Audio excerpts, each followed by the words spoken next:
let me follow the money.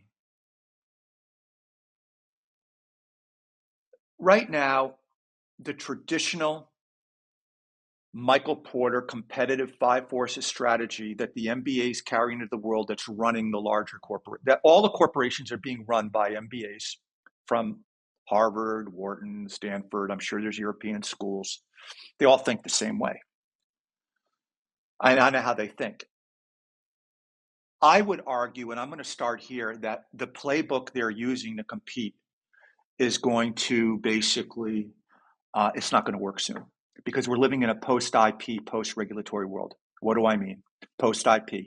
90% of all the IP on the internet has been stolen by 5 companies. Okay? Fact.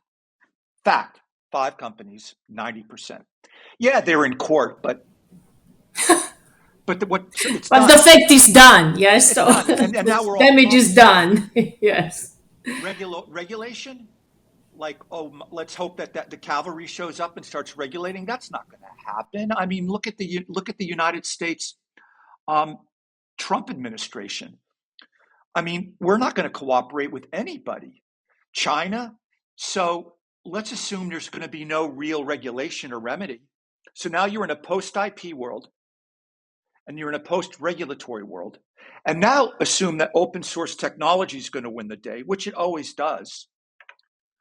Llama, Mistral, DeepSeek, all the technology goes away in terms of competitive. So now, how are you going to compete in a post-IP, post-regulatory, post-proprietary, closed source technology world? There's only one way, and this is what I love. Meaning is going to come back. We are going to see an age of meaning, an age of values, an age of ethics. And if you build a company that actually doesn't talk values, but operationalizes them on an infrastructure basis and creates an ecosystem of trust with your customers, that's a moat. And I think that's the modern strategic playbook that they will be teaching at Harvard, because it's going to work. It's not going to be a theory.